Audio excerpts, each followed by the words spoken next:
Hello दोस्तों, आज के इस सेशन में आपका स्वागत है। मैं हूं डॉक्टर सौरभ और आज का हमारा टॉपिक है हाइपोकैलेमिया। तो हाइपोकैलेमिया क्या होता है? हाइपोकैलेमिया यानी हमारे जो खून में पोटेशियम की मात्रा जो है वो कम हो जाती है, इसे कहते हैं हाइपोकैलेमिया। अब ये जो हाइपोकैलेमिया है ये हम चार सब टॉपिक्स में इसे आज देखने वाले हैं। सबसे पहले हम देखेंगे कि ये जो पोटेशियम है इसकी कुछ फिजियोलॉजिकल बेसिस क्या है वो हम देखेंगे। फिर उसके बाद हम देखेंगे कि हाइपोकैलेमिया के कॉजेस क्या है, ये हाइपोकैलेमिया क्यों होता है। फिर तीसरे इसमें हम देखेंगे कि इसके क्लिनिकल फीचर्स क्या है। जब भी मरीज को हाइपोकैलेमिया होता है तो उसके शरीर में हमें कौन से लक्षण दिखते हैं। और आखिरी में हम देखेंगे कि हाइपोकैलेमिया होने के बाद उसे मैनेज कैसे किया जाता है। तो दोस्तों, सबसे पहले हम बेसिक कुछ फिजियोलॉजी के बारे में जानते हैं पोटेशियम की। तो सबसे इंपॉर्टेंट चीज है कि पोटेशियम ये एक इंपॉर्टेंट या फिर मेजर इंट्रा सेलुलर केटायन है। जो सेल रहता है इसके अंदर जो पॉजिटिवली चार्ज्ड आयंस रहते हैं उसमें सबसे इंपॉर्टेंट है पोटेशियम। सेल के अंदर पोटेशियम की जो मात्रा है वो बहुत ज्यादा होती है कंपैरिजन टू ब्लड। तो नॉर्मल ब्लड लेवल कितनी रहती है पोटेशियम की? वो रहती है 3.5 to 5 मिली इक्विवेलेंट्स पर लीटर। अगर हम इंट्रासेलुलर देखें पोटेशियम की वैल्यू तो वो रहती है 150। तो इससे आपके ध्यान में आ जाएगा कि जो पोटेशियम है वो एक इंपॉर्टेंट इंट्रासेल्यूलर आयन है और उसकी जो लेवल है ब्लड में वो रहती है 3.5 to 5। और हाइपोकैलेमिया हम कब बोलेंगे? जब पोटेशियम की वैल्यू 3.5 से कम हो जाएगी तब हम बोलेंगे कि पेशेंट को हाइपोकैलेमिया हुआ है। अब हमारे खान पान में नॉर्मल रिक्वायरमेंट पोटेशियम की कितनी रहती है? तो वो रहती है 50 to 80 milliequivalents per day. तो एक दिन में हमें 50 से 80 मिली इक्विवेलेंट्स पोटेशियम चाहिए ताकि हम हाइपोकैलेमिया से बचे रहें। इसका मोस्ट इंपॉर्टेंट जो फंक्शन है पोटेशियम का वो आता है न्यूरोमस्कुलर ट्रांसमिशन, यानी नर्व और मसल्स इनका जो काम रहता है उसमें पोटेशियम का बहुत ही इंपॉर्टेंट ऐसा रोल है। और जब पोटेशियम की लेवल कम हो जाती है तो यही न्यूरोमस्कुलर ट्रांसमिशन में भी बहुत सारे प्रॉब्लम्स होना शुरू हो जाते हैं। और इसका लेवल कैसे रेगुलेट करती है बॉडी पोटेशियम का लेवल? तो उसका मोस्ट इंपॉर्टेंट जो ऑर्गन है जो पोटेशियम की लेवल रेगुलेट करता है वो है किडनी।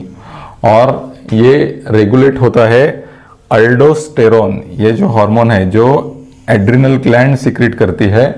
ये हार्मोन के हेल्प से किडनी पोटेशियम की लेवल हमारे बॉडी में मेंटेन करती है। तो दोस्तों, अभी हमने पोटेशियम की बेसिक फिजियोलॉजी देख ली।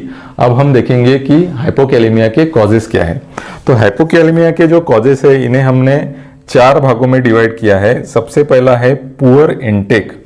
कोई भी कारण से हमारे शरीर में अगर पोटेशियम कम गया, हमने पोटेशियम रिच जो खाना है या फिर फल है वो हमने नहीं खाए तो हमें हाइपोकैलेमिया हो सकता है। या जब मरीज आईवी फ्लूइड्स पे रहता है, वो आईवी फ्लूइड में अगर पोटेशियम कंटेंट नहीं रहेगा तो ऐसे वक्त पे ये मरीज हाइपोकैलेमिया में जा सकते हैं।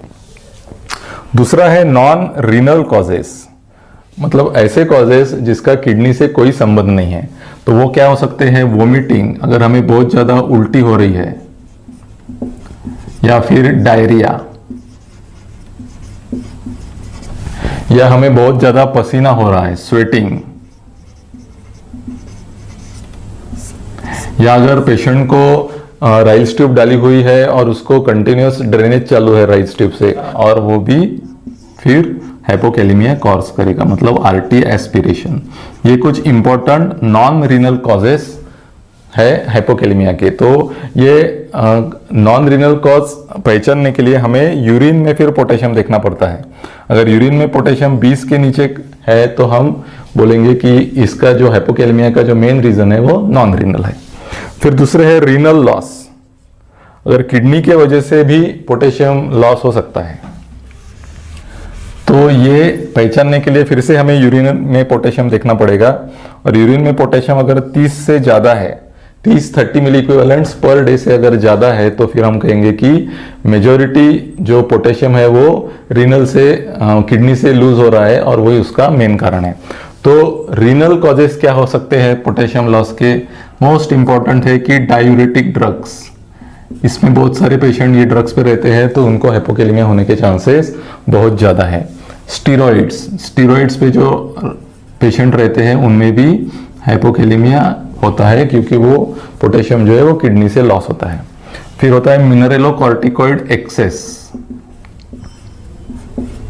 अगर अल्डोस्टेरॉन की मात्रा अगर बहुत ज़्यादा हो गई तो फिर पेशेंट को हाइपोकैलेमिया हो सकता है। उसके साथ कुछ अदर कॉजेस है जैसे कुशिंग्स सिंड्रोम, फिर बार्टर्स सिंड्रोम, ये कुछ कॉजेस है रीनल लॉस ऑफ पोटेशियम के। चौथा जो इंपॉर्टेंट कॉज है हाइपोकैलेमिया का वो है रीडिस्ट्रीब्यूशन।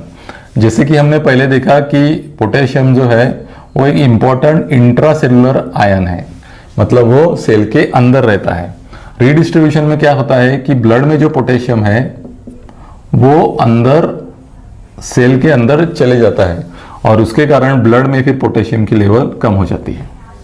तो ये क्यों होता है? इसके कुछ कारण है, जैसे अगर पेशेंट इंसुलिन पे है तो उससे रीडिस्ट्रीब्यूशन होता है। बीटा 2 एगोनिस्ट जो ड्रग है ये अगर चालू है तो उससे भी रीडिस्ट्रीब्यूशन होता है। तीसरा है अगर पेशेंट अल्कली थेरेपी पे है तो भी रीडिस्ट्रीब्यूशन हो सकता है। तो दोस्तों सोडा बाइकार्ब पे मैंने एक वीडियो बना है, उसके बारे में आप जानना चाहते हैं तो उसकी लिंक मैं डिस्क्रिप्शन में दे दूंगा और यहाँ ऊपर भी आप क्लिक करके वो वीडियो देख सकते हैं। तो दोस्तों ये हो गए इंपॉर्टेंट 4 कॉजेस हाइपोकैलेमिया के। अभी हम देखते हैं कि क्लिनिकल फीचर्स क्या है। क्लिनिकल फीचर्स याद रखने के लिए मैं आपको एक इंपॉर्टेंट ट्रिक बताता हूं कि हमने जैसे देखा कि पोटेशियम का जो इंपॉर्टेंट रोल है वो न्यूरोमस्कुलर ट्रांसमिशन में है। तो हमारे बॉडी में 3 प्रकार की मसल्स रहती है, स्मूथ मसल, स्केलेटल मसल और कार्डियक मसल। तो ये 3 मसल्स आप याद रखेंगे तो आपको इसका क्लिनिकल फीचर्स याद रह जाएंगे।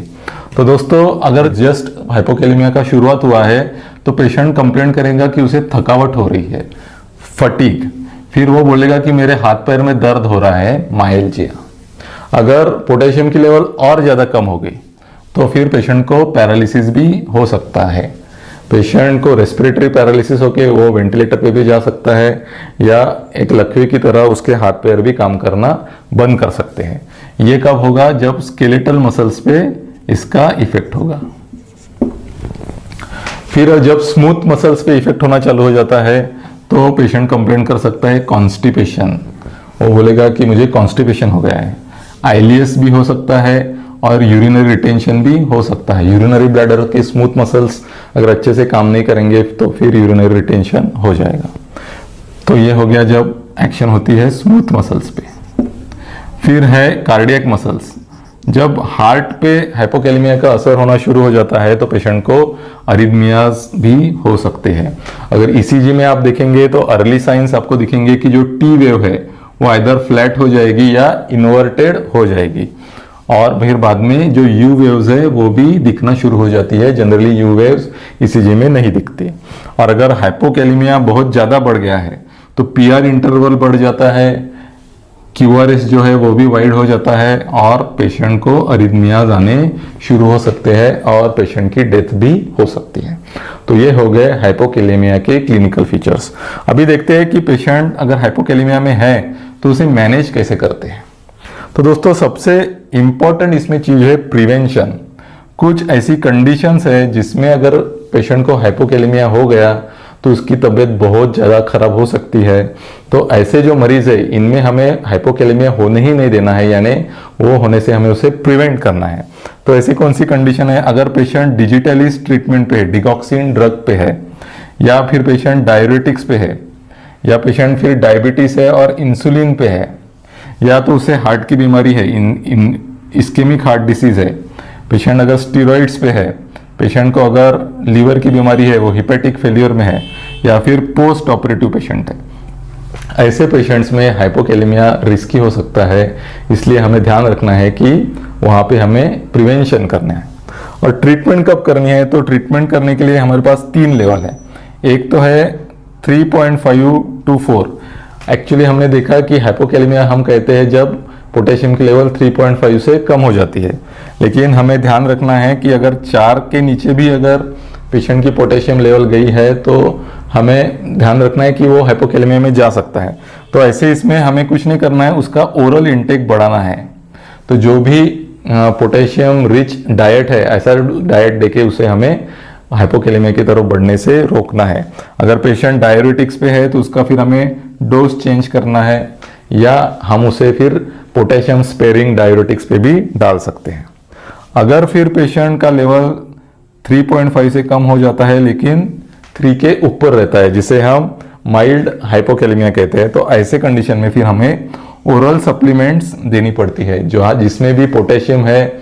ऐसे टैबलेट्स या फिर सिरप हमें पेशेंट को देने पड़ते हैं, यानी मुंह से उसको हमें पोटेशियम सप्लीमेंट्स देने पड़ते हैं।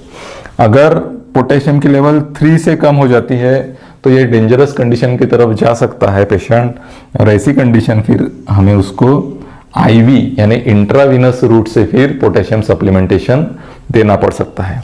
तो दोस्तों, पेशेंट को पोटेशियम कैसे देना चाहिए ये अपने आप में एक बड़ा टॉपिक है, और मैंने अभी ये वीडियो में उसको अगर कवर करने की कोशिश की तो वीडियो बहुत बड़ा हो जाएगा। तो दोस्तों, ये टॉपिक मैं नेक्स्ट वीडियो में कवर करने वाला हूँ। तो दोस्तों, ये एक शॉर्ट में मैंने आपको हाइपोकैलेमिया के बारे में बताया है।